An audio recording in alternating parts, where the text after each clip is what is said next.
Everyone, welcome to Bourbon and Bullshit Podcast with some good friends, great drinks, and a little bit of BS. So grab a seat, pour up something neat, and welcome to the show.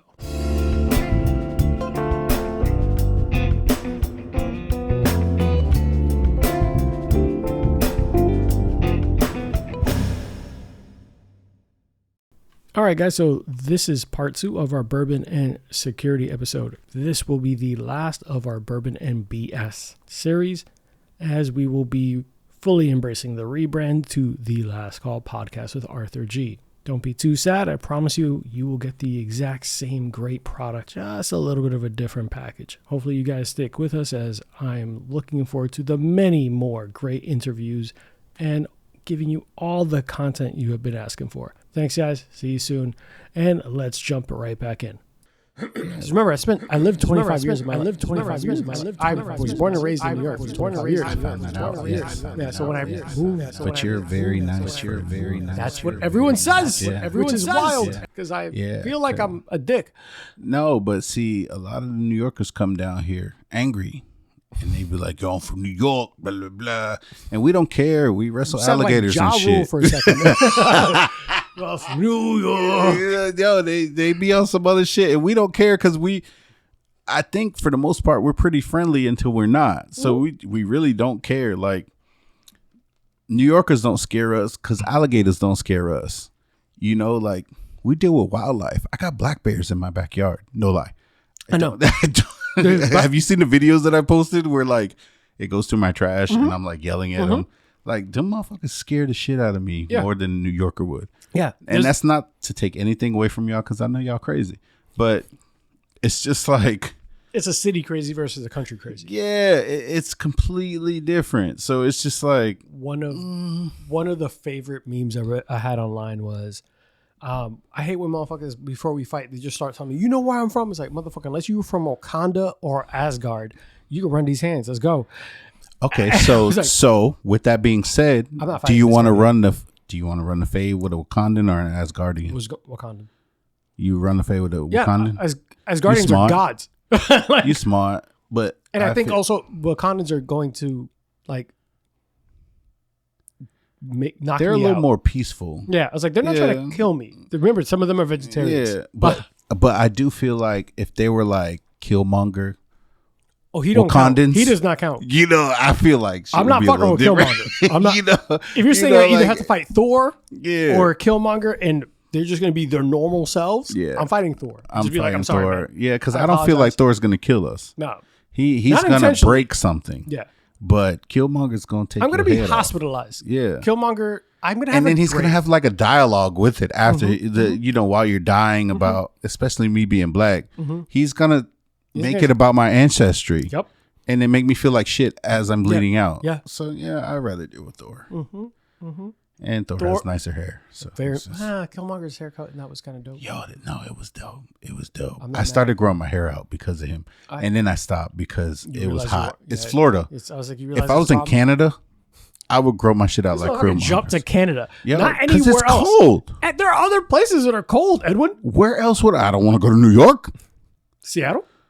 Absolutely not. It rains too much. That's fair. Portland? Oregon? Population of black? 0? No. There's at least 4. Okay.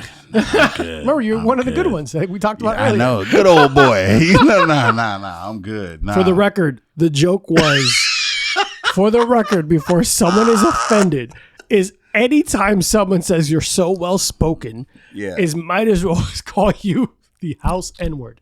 And that is a problem. It is. When someone's like, hey, you're one of the good ones, that's problematic. Yeah. Please do not think at any point you are ever giving us a compliment by saying phrases like this. Oh, you're one of the good. You know what's crazy is that I feel like I've heard our president say that, but that's for another day. We don't have time for that. That's a 5-hour episode. And you know what I hear all the time say that? Who are here? NFL commentators or people before like this combine or whatever. Like, what about Skip Bayless? Oh my God.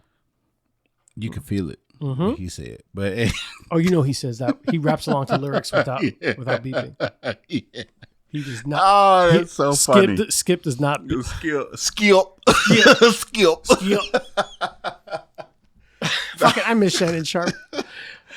Oh my God, do you watch the show? Not really. Not as often. I listen to it more than anything. It's something about his accent really gets me going. Skip. Just his like the interviews he's been doing lately. Skip. He's so fucking country. I love it. I love him. He's an idiot for what he recently got into, but is he though? Yeah, because she was fucking 5 when he was a grown ass man. So yes, he's an idiot. You want to go there? We can't do that right now because I will go in on Shannon. I can't defend Shannon on this one. That's what I'm saying. And you know what it was? I was thinking about before that when he fucking told everyone else. No, when he was having that whole sex tape thing, and he was like, "Oh, Michelle." Yeah, like that's what I thought you were talking about at first. No, I just forgot about the recent thing where he was with that young chick. Basically canceled. Yeah, he had a step away from ESPN. His shows being like fucking stupid. Yeah, that's what I'm saying. Like right now, I can't defend him for this. Smash something your own age. Monique talked to him about this on their interview. I said, you need a grown woman who's going to take care of you. You're old. Stop running around with these young girls. Old black men are stubborn. That's your moment of zen, everyone. Yeah, I'm leaving y'all on that because that's 100%. I'm not ending the show. True. But the fact that old men are stubborn. Old men are old people in general. Yeah. You can't tell him nothing. And you know, he got a little taste of that young thing and he didn't know how to act. He didn't That's know. a little too young. But that's not little too young. It's completely too young. He's a grown-ass man who should have made a better decision. I'm not saying he's grandfather age.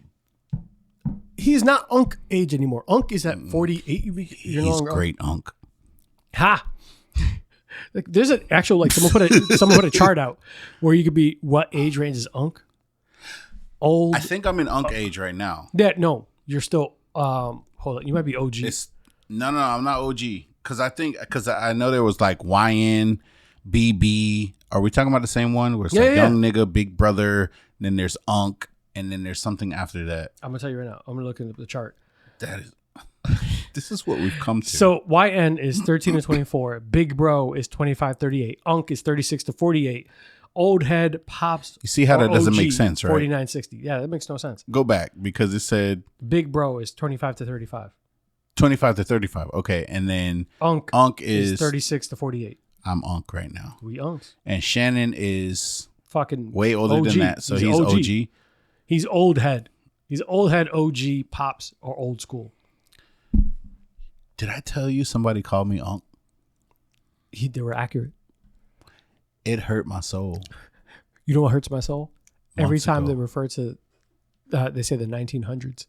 I want to fight kids for like that. It was fucking like the Renaissance era. Like I'm mad every time. Like because now I picture myself dressed as fucking Romeo and Juliet. Yeah, like Leonardo da Vinci was fucking painting shit in my head. No, that didn't happen. How dare you? And the crazy thing is, we were born on the later part of the 1900s. Well, they say the late 1900s. Why are you talking about that? Like, Bruh, my niece did that to me. Your niece did that to you too. I told her she was adopted. Niece. Yeah. So. Yes, they did. Your niece did that to you though? My niece said that to me. She was like, "It's not my fault you were born in the 1900s."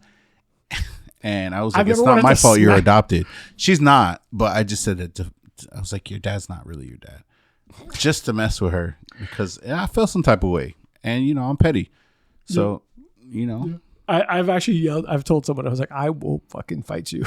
Like for real. That's like I got old man strength. Fuck around and find out. Yo, and old man strength is a thing. Oh yeah, because also at that point, like we just know how to throw our body around. You young and dumb and don't know how to do shit. Yeah, I tried to fight somebody that was old in my 20s, and that old man knocked me the fuck out. Yeah, and I felt stupid.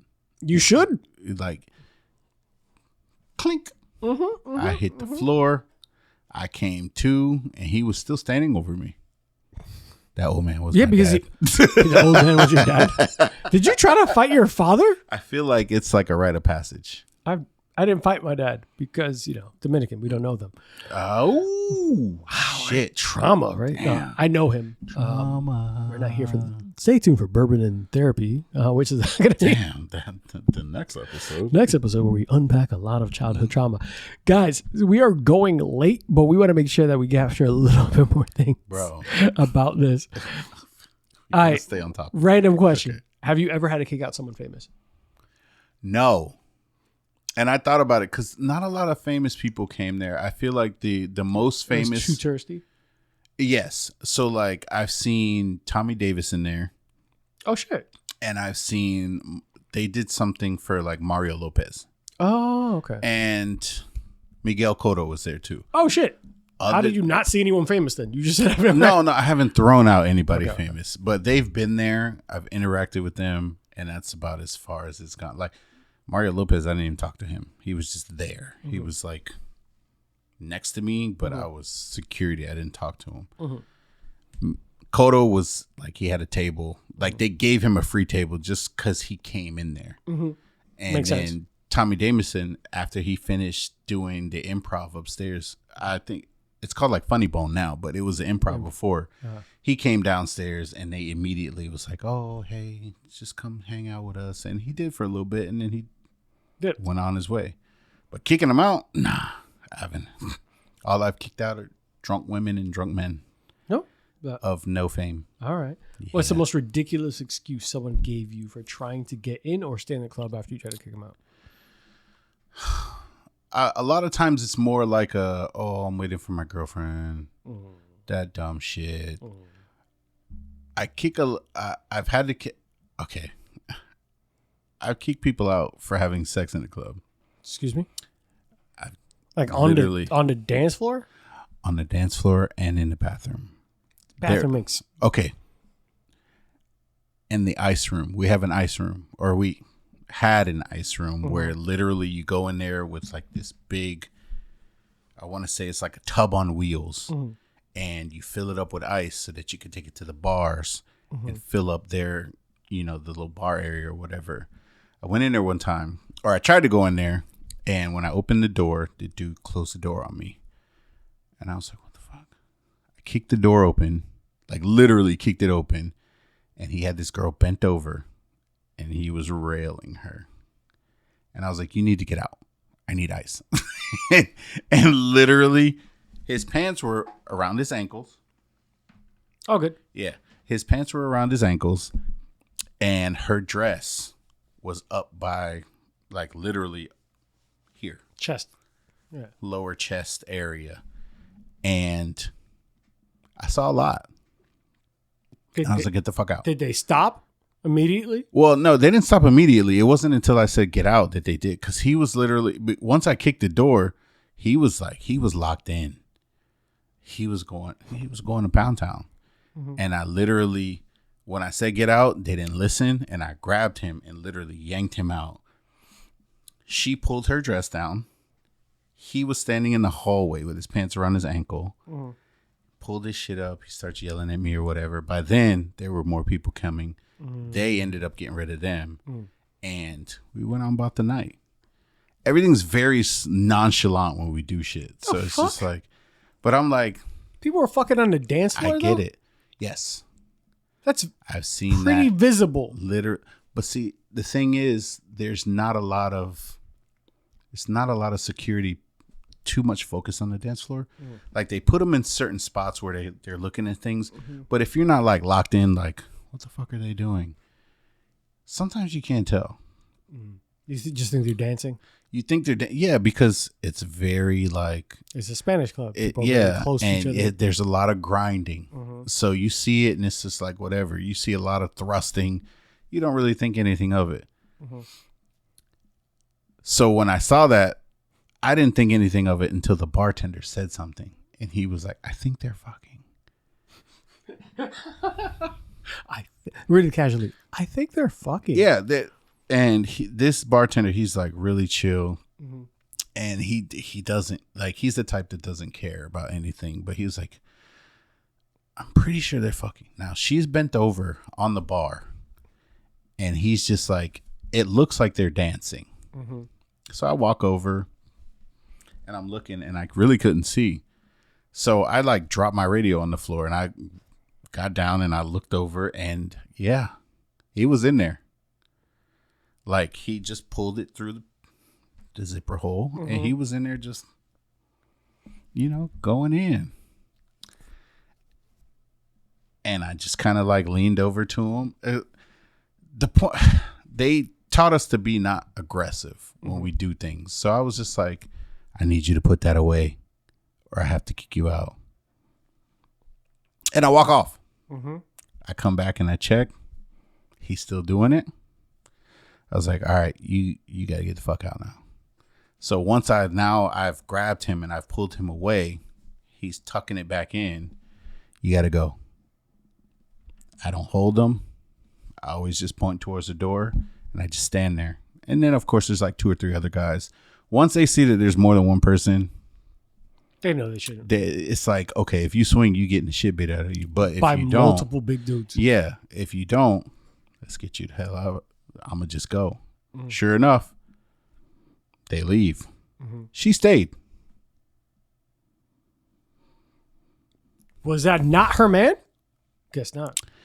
I didn't ask. All right, whatever. But it's one of those things where I've seen a lot of cases where, like, I say cases, but I've seen situations where they'll be together and then the dude will get kicked out and the girl will stay.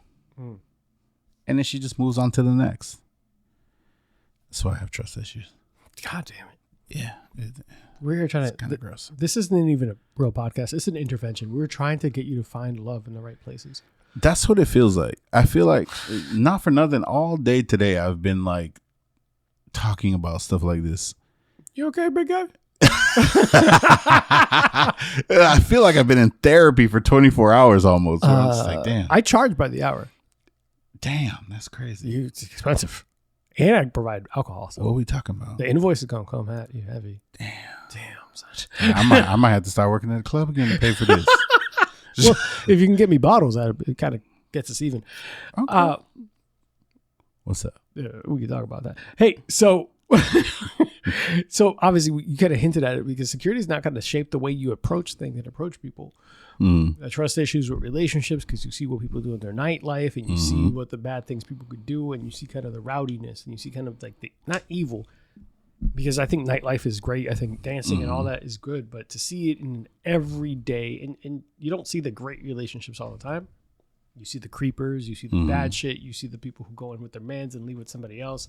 You see the guy who came in with a different girl every other night. You see like the randomness and the girl or guy mutually problematic, right? Yeah. We're not putting anyone specifically down, but you see the worst of the worst from a nightlife perspective.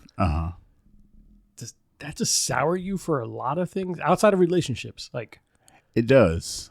Cause didn't I just say I got trust issues? Yeah, but I said outside of relationships. Yeah, but but that's just in general because okay. I've seen it where like because I guess the implication is that there's a trust issues from relationships, not like the rest of your relationships. Yeah, but then you see their homeboys out there too with them doing the same shit, or like I've seen like a homeboy grab someone's girl or something like that. I've seen a home girl grab another girl's dude and kiss him. And I just feel like, wait, hold on. And I only know that it was one person's girl because when I'm at the door, I'm talking to him. It's like, oh, babe this, babe that, blah, blah, blah, blah, blah. And then there's the home girl. And then when shit goes south, like one went to the bathroom one time, she's tonguing him down. And I'm like, yo, you playing a dangerous game. I'm not saying this. I'm just thinking that it's just like, yo. Working in the club has turned me off to going to clubs too. So like, I'm just like, Does it also kind of make you not like bars? I love bars. Okay, because I'm more of a bar person now. I don't like crowds. Which is crazy because of how long I worked there. But is that part of what happened? Yeah. It evolved because it's constantly surrounded by so much stimulus and so many people and so many people, people touching you, bunching, like just pushing up on you or trying to get through, and it's uncomfortable. I don't like being touched. Remember, I told you about the whole Hispanics touchy-feely. Like, it's not the same when people are trying to get past you, but it's just the fact that you have to like somewhat either move me or try to get me to move. Yeah. So you have to touch me somewhere because saying excuse me in a club, you're not going to really hear that. So there's going to be a tap on the shoulder, or a lot of times, like when I'm like navigating through it, I put my hand on people's back and move them. Like, excuse me. Like it's always... I'm forcefully moving you out the way because you're not going to move. A lot of times people don't want to move. They're locked in on whatever they're doing, and they don't want to do. You got to drop a microphone. So my thing is like, I pat them on the back twice, and then if they don't move after that second pat, that's when the force comes in. It's like, okay, get the fuck out of my way. But it's just like I don't like that. I don't like being touched like that. So like being in a club, a bar that's not packed, I'll stay there all night. That's where you like the courtesy now. That's why I like the courtesy. I go to this place, Kiwis, by my house. But like anywhere, did you hear that? No, I've heard of Kiwis, but I also heard that. Kiwis is dangerous. Yeah, it is. It's dangerous. The drinks are cheap. It's a little Jerry Springer trailer parky sometimes. Yeah, I never said it was classy. Come a couple meth heads here and there, but it's a good time. Spice up the night. Good time, you know. Cheap drinks get me to go anywhere. Yeah, it's a cat. I went to a bar in New York, right? Reminded me of Kiwis. And when they're like, yeah, it's a cash only bar, I was like, excuse me? I was like, oh, you guys do drugs. Like, you do drugs. Bro. Like, you guys do meth. And when you start looking around, I was like, oh, a lot of you do drugs. Yeah. I was like, oh, there's at least 2 people on meth right now. I got a friend that if I tell her I'm going to Kiwis and I invite her, she'd be like, I'm not going to Meth Central. That's what she calls it. And I'm like, damn. Kiwis is not a sponsor or would never be because we have just called their clientele. Yeah. Listen, I love Kiwis. And I go there. I'm not going to say I go there like every week. But like if I'm trying to stay on my side of town, hey, you want to go to Kiwis? I love Kiwis. They got the best fucking wings and they got really good drink deals. It's just, you know, every once in a while a meth head might come in there. Yeah. If you make wings and beer that cheap, you're gonna get a meth head or two. It's fine. It's fine. It's part of they the got process. 3 for $11 Jaeger bombs. Oh my God. And back when Jaeger bombs were a thing for me and my brother would sit at that bar 3 order for 11 rounds. Jaeger bombs is a problem. Yes.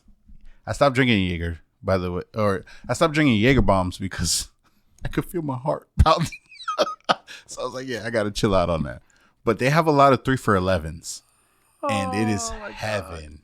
3 for 11 Jaeger bombs. You stopped drinking Jaeger because you started getting heart palpitations. Bro, I knew it. Because one night we were just down in Jaeger bombs. Me and my sister. She's the one that put, well, no, it was actually a Puerto Rican dude that put me on the fucking Jaeger bombs, which is crazy. Yeah.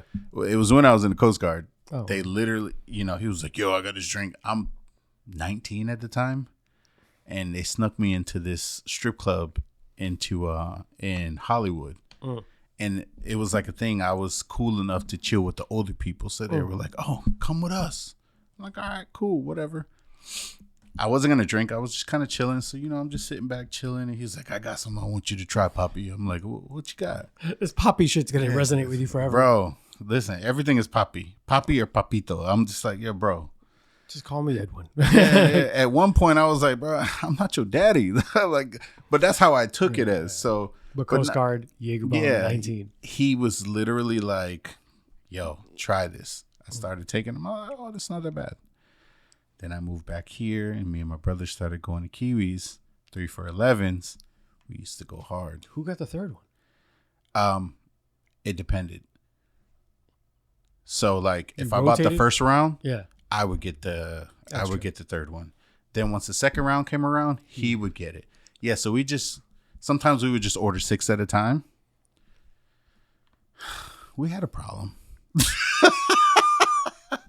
I can't talk shit. I used to order like fucking loaded Coronas, which would have like a shot of Bacardi Limon in the neck of the Corona. After I was like, why would? And they were delicious, but about to put you on. Is it red Coronas? No, load your Corona with Hennessy, and thank me later. No, that's how fights start. What are you talking about? It's a beautiful thing. That's like my go-to now. Loaded Coronas with Hennessy. If I don't drink Jack and Coke.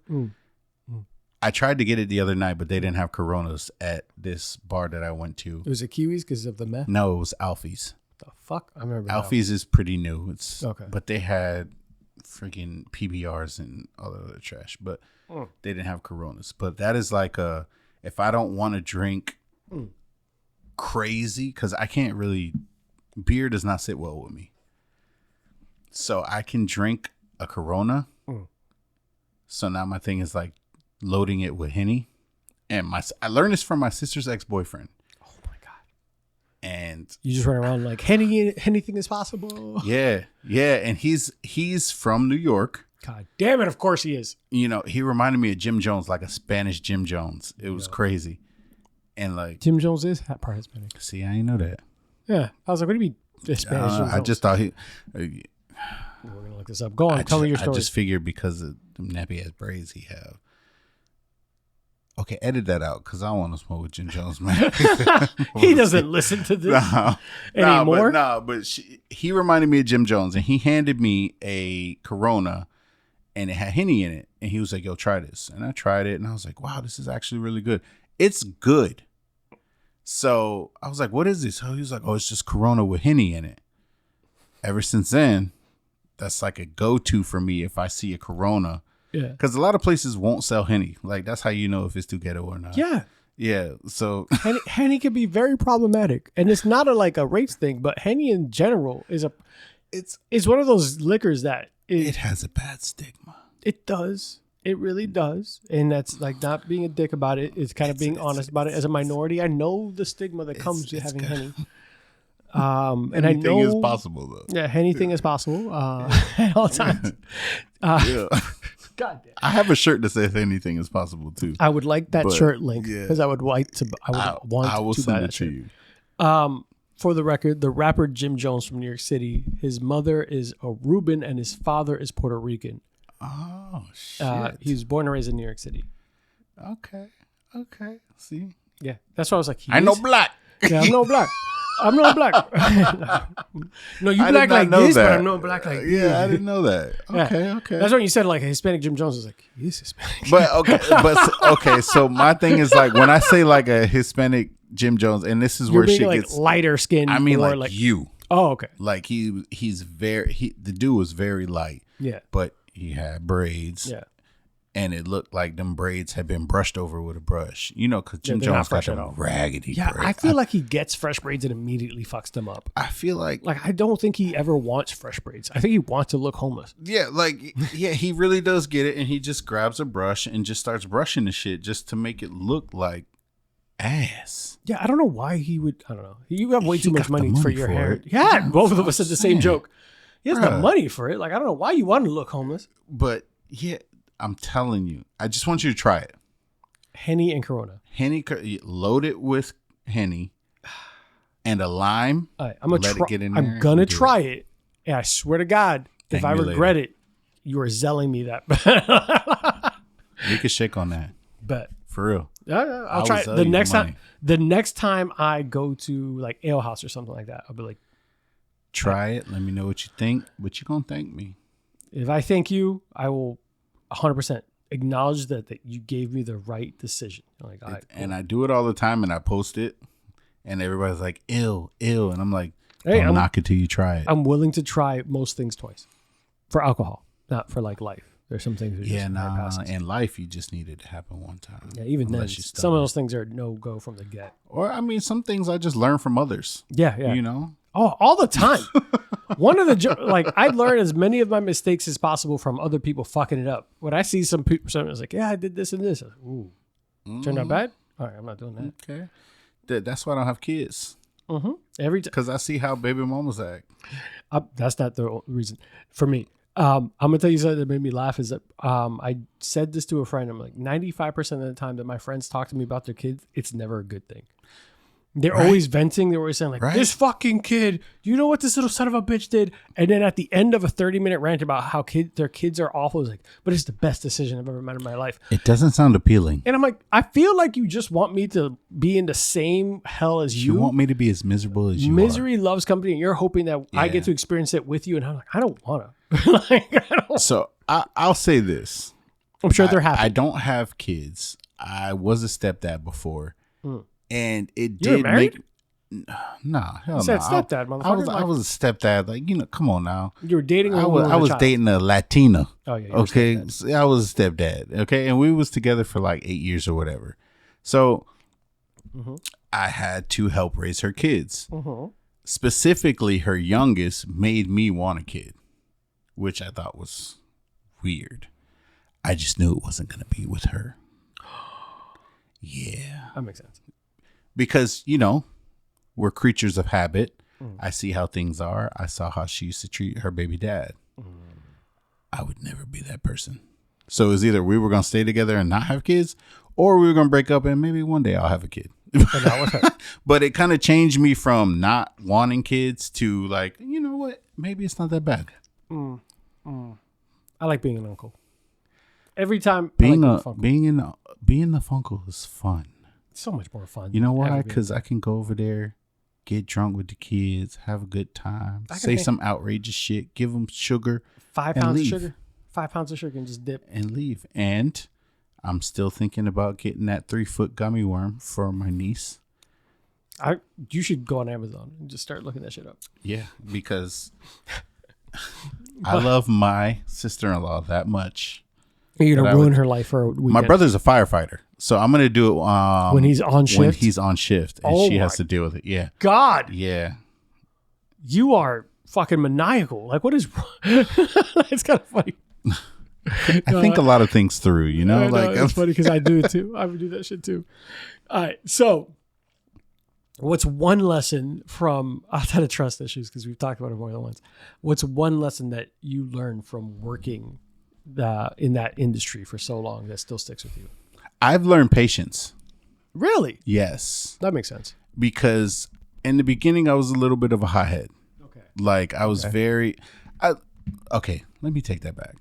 I feel like my whole life I've been pretty chill. Really? But that job. How'd you go from a hothead to a chill person? I'm getting there. All right. That place kind of makes you a hothead because I was chill growing up. I never really got tried. Working there, I got tried a lot. And the first time I got tried, I reacted and my boss scolded me for a minute. So I had to chill out. I kind of learned how to deal with drunks. If you can deal with drunks, you can deal with anything as far as I'm concerned. You know, so now like every time there's some kind of situation, I don't get mad. I'm just like, okay. And I try to talk things out. And I know I have to be a little more patient with others than I do, you know, just some regular person. Like, okay, I could talk to you and everything's cool. But then not everybody's going to be like you. There's people that's going to be aggressive, call you names that you don't want them to call you. And I can take that and not be offended. And literally, I could talk down. I don't want to say anybody. Yes, but my succession rate is pretty good. Okay. I've been able to talk a lot of people off of ledges from doing some dumb shit and making shit worse. Not always does it work in my favor, but for the most part, it does. Not 100%. So like, I really do feel like it taught me patience just dealing with people because I hate people. I know. No, it may not make sense. No, it's a common thread with people who've worked around people at their worst or the craziest or the lowest inhibitions. Yeah. Like, you're not seeing people 100% composed. Yeah. So you're not seeing the best version of someone. Not usually is someone drunk the best version of themselves. Yeah. So drinking, partying, but I feel like them drunk is their true form. Yes and no. I will say that the environment also matters.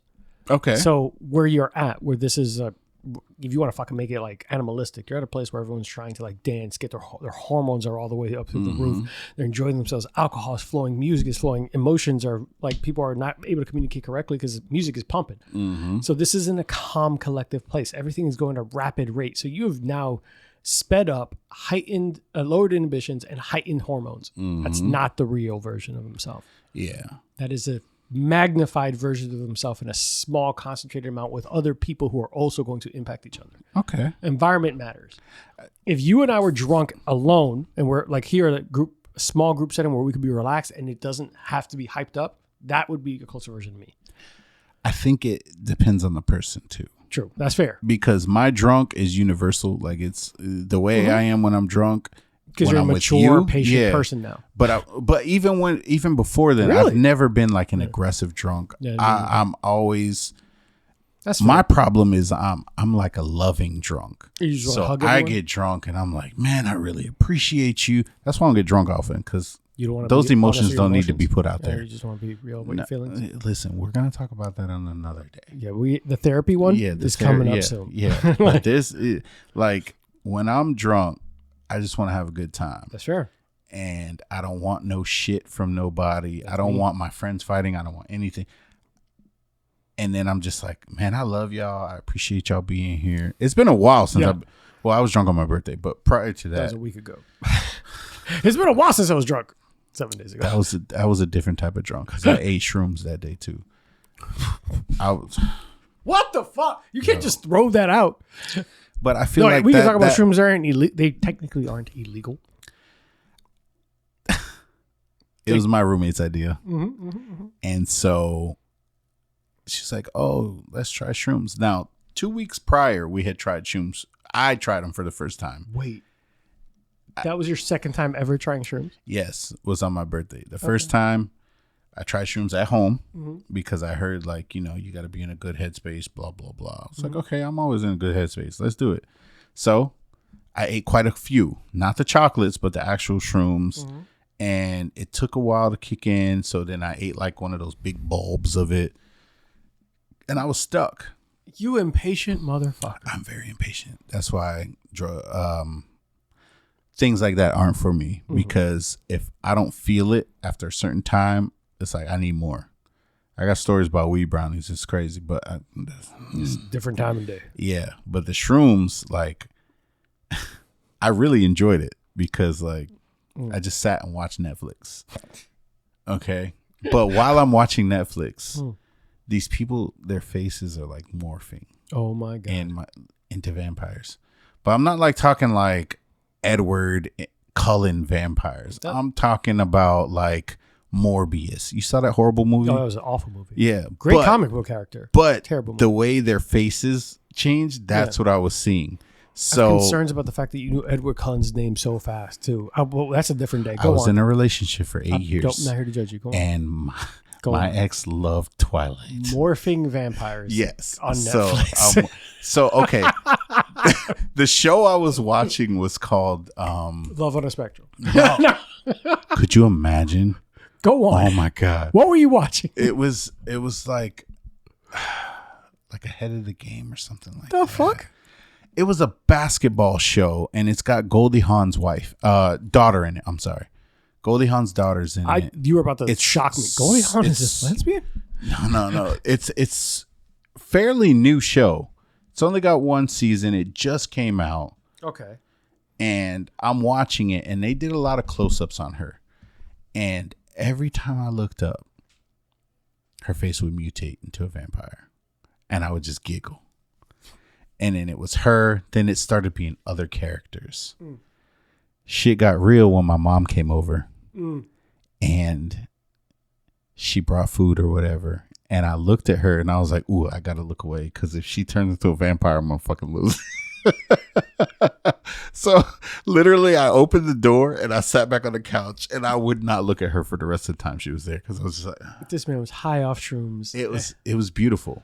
But on my birthday, I did the shrooms. And then everyone proceeded to feed me alcohol as if they were on a mission to kill me.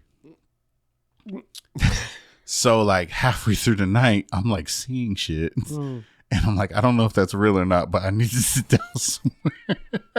That's why I can't do shrooms. I've never done shrooms. I can't do it because I feel like I would lose my fucking mind. It was fun. Okay. But also, I'm saying it was fun when I was at home. Just chilling. Yeah. Well, running around, but doing too much, because I've seen people do shrooms. Like I went to Wekiva Island. I had a birthday there, and one of the girls there, she brought me shrooms. What the fuck? I didn't eat any of them, but she brought me some. But then she ate some, and then like when you rent a cabana over there, they give you a free canoe or whatever. She took the canoe, and on shrooms. She left. When she came back hours later, I forgot she even left. When she came back hours later, her and her sister were topless. And I was like, oh, we just feel everything. Like, you really do feel a lot. But I was like, bitch, put your clothes on. We are in public, I was man. like, literally, there's kids there. And they're just rowing down this little river, topless, just like Problematic. Yeah. So the clubs taught you patience. And I met them in the club. God so, damn it. Yeah. But no, it did teach me patience. And about being touched and all that stuff. That's where we started with like getting drunk and people being at their worst when they've been drinking. Yeah. I think that to your point, like depending who you are, because I'm just me with the volume up, drunk. Okay. Like that's all I am. I don't really want to fight people. Like 50 Cent, I love 50 Cent because he'll say some banger ass quotes. Yeah. He's like, I don't want problems, but if you want problems, no problem. I love that quote. Yeah. I'm like, I don't want problems. I just want to hang out and drink and have fun. Like I remember more than one time, some dude wanting to like scrap over something stupid. I was like, hey man, let's just drink some shots and fucking move on. And they're like, what? I was like, I'm gonna buy you a drink. We're just gonna relax and just fucking chill. Because like, it's never the rest really of your that night. serious. Like, I mean, because nothing. Yeah, exactly. I'm like, I don't know you. We have no idea what the fuck is going on. Like, I don't fucking care. And we're not going to see each other tomorrow. Yeah, I'm like, I don't care enough to fucking get locked up over this. Can we just have a drink and relax? And he's like, all right, man, I appreciate it. And I've had more than one time like that became like a good, like someone I got along with for the rest of the night. We became cool because I'm like, I'm just not that guy. Like, I don't want to just fight for no reason. But then there are those that drink and clearly they're holding on to something and you just might be a target. And it's weird because like, is there something to be said about being bigger dudes where we don't have to prove ourselves that make us not need to want to prove something or fight and not hold on to some anger and rage? I didn't want to go there, but yes. Yeah. Yeah. Because the people that try me the most, little guys, are people smaller than me and women that like women that dress like men. If you get where I'm going. I don't like to use the D word. Yeah. But yeah. Okay.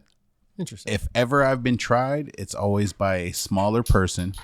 It's never by somebody my height or taller. It's always someone smaller and more aggressive for no reason, or women that look like Manny Fresh. Damn. No, because in my head, I just immediately, when you said Manny Fresh, his face just came. Yeah. My face. Yeah. I just like, oh shit, I know who he is.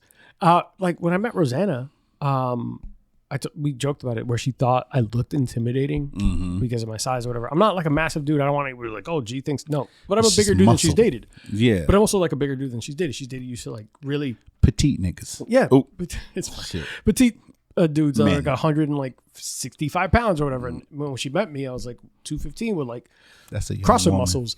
I guess a young woman. Young man who hasn't gone through puberty yet. Yeah. No, all jokes. All jokes to all my little homies out there. What's up, Short Kings? I'm going to put stuff really high up for you, and you're going to need a step Short stool. Kings are bold, and they get more play than I do. I ain't even going front. Short Kings, they got nothing to lose. They're already short. They have Riz. Yeah. Because they've had to practice. They do. They've had to fucking just go I up got there. nothing but respect for them. I ain't mad at them. But the joke was like, so when she met me, she's like, oh, I just thought you were going to be mean and blah, blah, blah. And I was like, listen, the something you should know about big dudes that isn't really what you might assume it is. She's like, what? It's like, we work out. If we're big because we're muscular, we work out. Guess where our rage goes? To working out.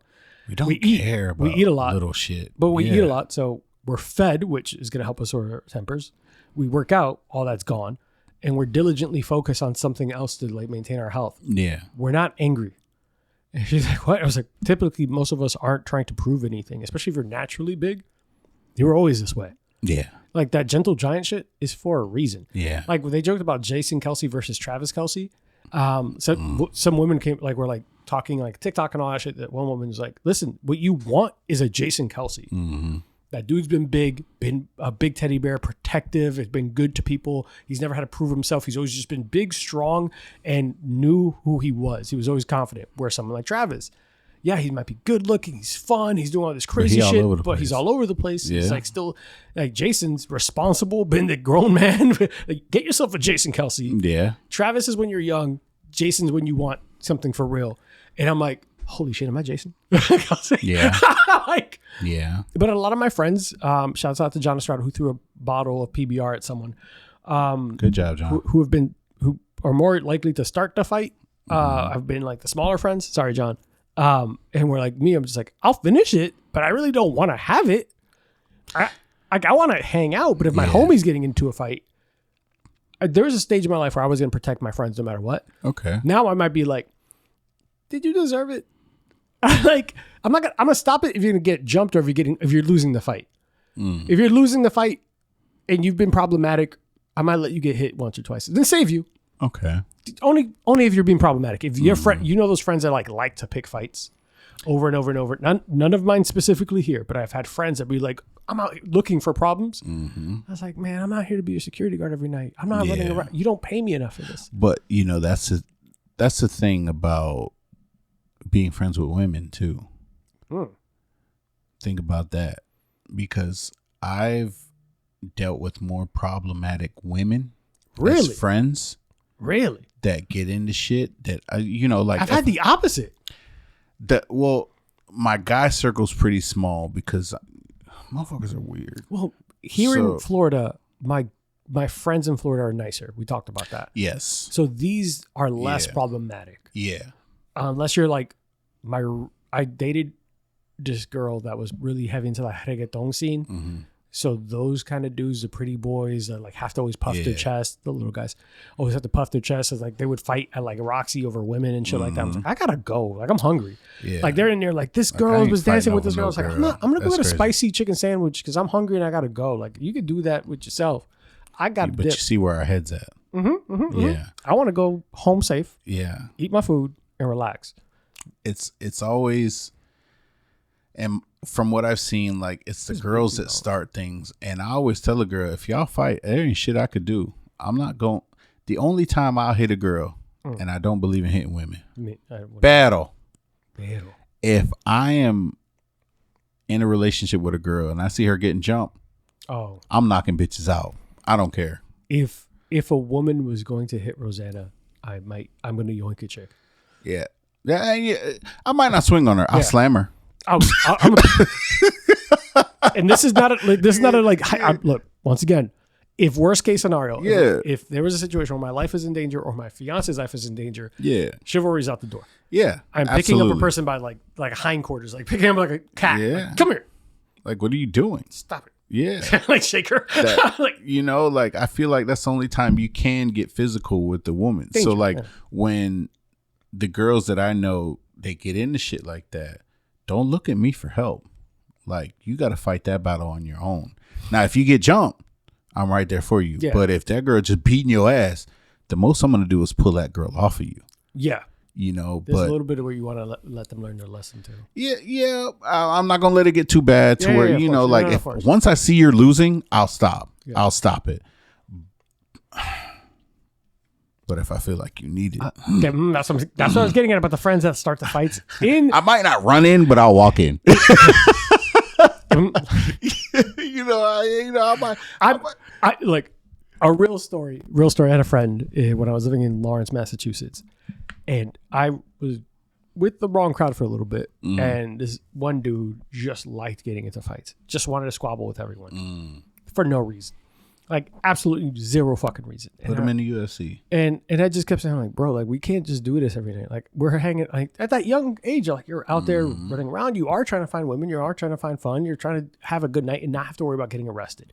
But it felt like every night he wanted to get arrested.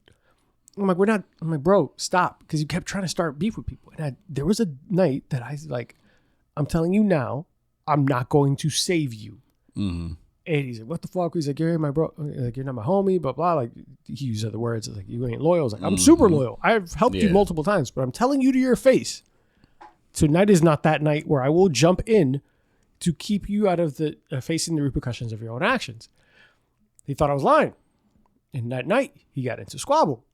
All I did was make sure he didn't get jumped. I was like, if I basically announced it. I was like, let them fight. If any of y'all jump in, I'm jumping in.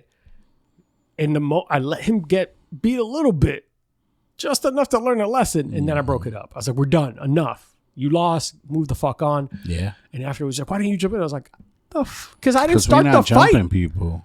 And I'm not jumping somebody. Where was this at? This is a club in Haverhill, Massachusetts. Okay. It was like a pool hall / Latin night type of thing that turned into. Okay. I've never been the one to. First of all, I don't be trying to fight like that. I got rage issues, so that's why I just kind of keep. I try to stay. Don't got calm. Bail money like that. What are we doing? That too. I mean, I got people to bail me out. Yeah, but I don't want to spend I don't want to call them because that's embarrassing. I also don't want to spend it on that. Yeah. I went out to have fun and drink. I will never, like, the good thing is I know when I drink, I'm not aggressive. Yeah. I'm loving. I don't have to worry about that kind of shit. Edwin's out here hugging motherfuckers when he's drunk. No, I really do. Then you wonder about the motherfuckers running around like, hey, Poppy, I'm happy to see you. You're not drunk. They are. This whole time you've been judging them. That's what I've learned too. Like, okay, for instance, last night I was at dinner and this dude noticed me and walked up to the table and I'm like, yo, I don't know who the fuck this guy is. It's like, oh, long time no see, blah, blah, blah. I'm at a table where it's majority women because we're there for, one of my friend's birthdays. And her man is sitting next to me. And he's like, yo, how do you know that guy? I'm like, I really don't know. And one of the girls was like, how do you not know? I'm like, bruh, I get drunk and I'm friends with everybody. I don't know. I don't know how I know that man. But clearly he remembers me. But Edwin, I know you've been fighting it, but I think you're Dominican. I feel.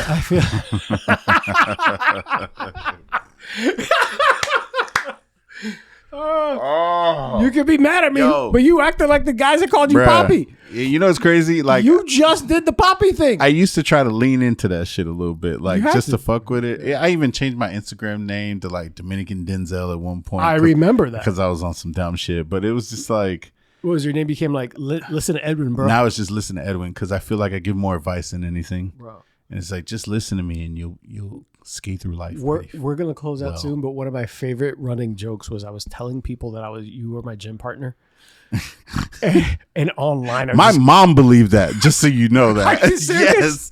Yes, it was you and another person. This guy Greg, and she was like, "Are you gonna go work out with Arthur and Greg?" And I'm like, I hate you. I was running around like saying your exploits about how much you were lifting, how motivational you were, and all this shit. It's like, I've never once worked out with Edwin. Bro, I don't even know where that came from. I'm not motivational. No, I don't know where it came from. I don't remember the it has something to do something about what I posted one day, and then everybody got on about wanting to work out and stuff, and you were like, yeah, you could be my gym bro. And it was my other homeboy too that he was like, yeah, meet me at the gym at this time. Mind you, you live all the way out here. He lives all the way out, probably closer to you than he does me. And then I live in Altamont. And I was just like, I'm never working out with these people. I'm trying to keep it close to home. But y'all kept it running, and I just kind of ran with it. Yeah, I started tagging you every time I check into the gym. Yeah, I remember that. And then my mom's like, oh, I see you're at the gym with Arthur. And I'm like, this motherfucker. But I'm not. I was like, I'm not, but I'm just gonna let her be.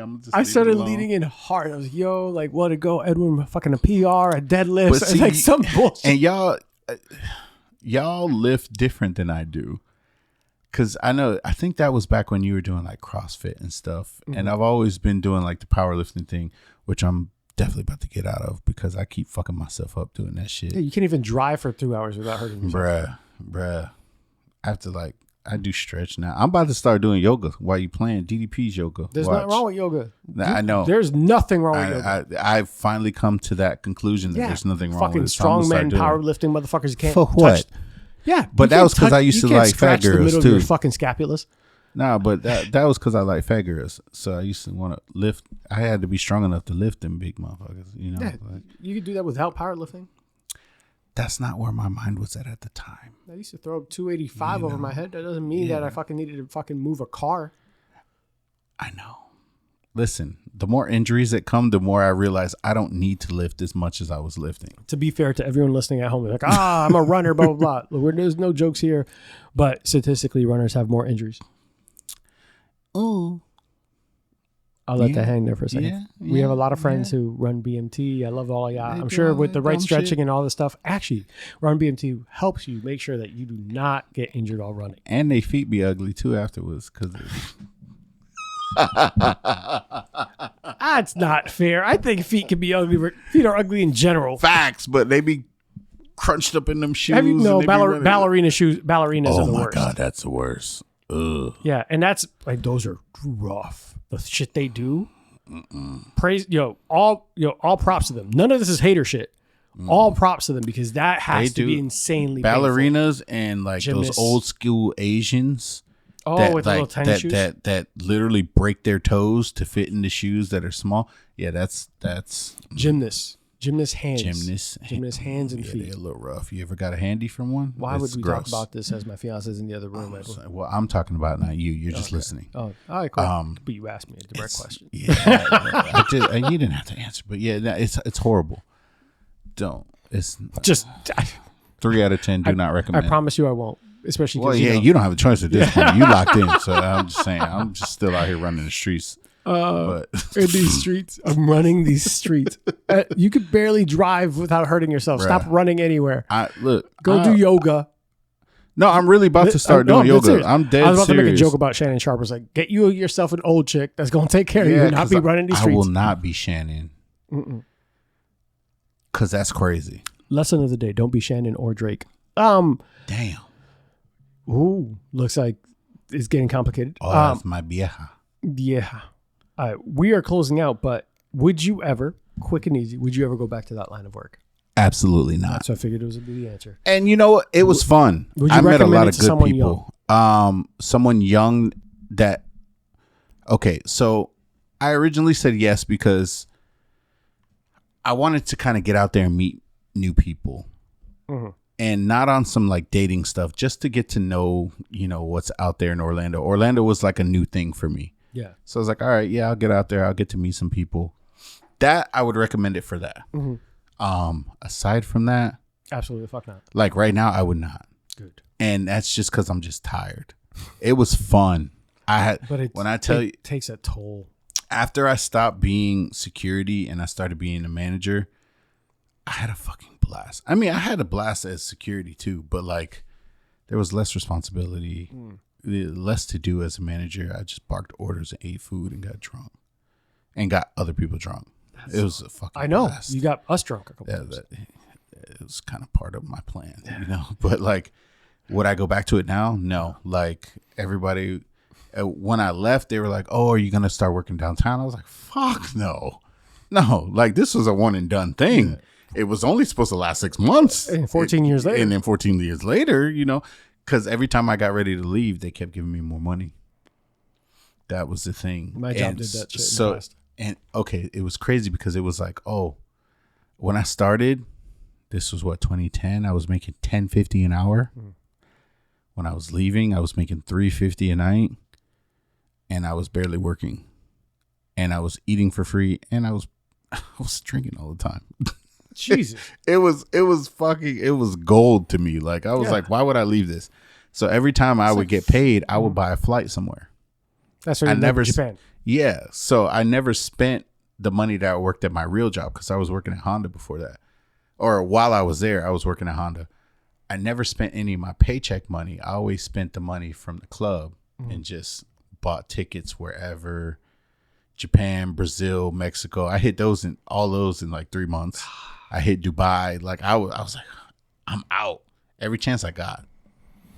I mean, I'm still on that now, but it's just a little different because I quit. So now I'm just like, all right. Now you actually have to use your real money. I have to use my real money. But luckily you've been saving because you've been wasting the play money on this. Exactly. So it's like, instead of taking 3 to 5 trips a year, I try to take 2 a year. But I make those 2 count. So like, I plan on going to Japan in December. I'm going to go for like 3 weeks. God damn. It's cheap. Is it? We'll talk about that later. It's cheap. We'll talk about that later. Yeah. Because your vieja's calling you. No, but I called you. Should be all right. Yo, she's my mom's age. That's what I was telling you about. We will talk about this later. Guys, Edwin, where can anybody find you, support, anything you want to promote? They can find me on the gram. Listen, the number 2, Edwin, bruh.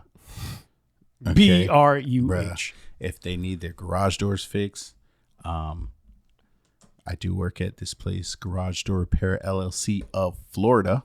We do have a shop in Ohio too. Oh shit! I got people who listen in Ohio. Actually, shut up, for real? Yeah, yeah. So in Ohio, we got one in Mainville, and Dayton, and Columbus. I have people in Columbus and Dayton. Yeah. So all they got to do is quick go, and it's a simple name, Garage Door Repair LLC. Oh, shit. Pops up, yellow logo, yellow and black logo. That's us. 24-hour service. Kind of crazy, yeah. But yeah. But when I fuck on my garage door next, I'm calling you. Call me. It might not be me that comes out there, but I'll send somebody to take care of you. Yeah, it doesn't have to be you because I'll just get you drunk and I think you'll fuck on my garage door. We don't need that. We don't need that. Guys, it was a lot of fun having Edwin on. I'm sure we'll at some point get him back on to talk more about I hope I can come back. all this. Yeah, you're always welcome. Hopefully you guys enjoyed the episode. If you like what we're doing, like, subscribe, follow on every social. It's at Bourbon _and_BS, but it's going to be changing soon, but just keep an eye on that. We're going to be the same product, but a little bit of a more palatable logo for those who have concerns with, because we only seem to be drinking brown water by the looks of the logo, but it's not that. We drink whatever the fuck we want because spirits are fun for everyone. And want to make sure that you guys continue to follow on YouTube, Instagram, and TikTok. We're going to be putting out some more videos, drink videos, long form videos, and partnering with local bars and distilleries to talk about things that people ask, like what are the 5 home bar essentials that you need if you ever want to entertain, including the starting spirits list of what you should have if you're trying to entertain at home. As you get older and you might not want to go outside, just make sure that you don't waste your time, energy, and effort. And some of the top questions that people want to ask their bartender or ask their chef or ask people in industries. We're going to keep working with everyone around local. Keep an eye out on that. And if there's something that you want to hear or someone you would like on and you think they might be interested on coming onto the show, make sure that they give us a shout. They can message us on Instagram, and we have actually taken requests via that way. So you're going to see a lot of upcoming shows based on people who reached out to me via socials. So definitely request me again. Edwin's going to be welcome back, but we're going to keep his vieja out of it this time. Yo, I didn't expect her to again. Guys, stay safe. Enjoy yourselves. Drink responsibly. Avoid talking to your ex or anyone who is outside of your age range and is in AARP status. Are you talking to me? No. You're not looking at me, but I feel like you're talking. I'm talking directly to you. Bye, guys. Stay safe. Hey, guys. Today's episode is brought to you by Burn, Termite, and Pest Control. I first met Joe Byrne on Full Frontal Nerdy Show and decided to give his company a try. They have been the best pest service I've ever had. From flexible scheduling, attention to detail, fair pricing, and everything you love about a small business, I highly recommend Joe Byrne and Burn, Termite, and Pest Control. It's a family-owned and operated business with over 30 years of experience in termite and pest.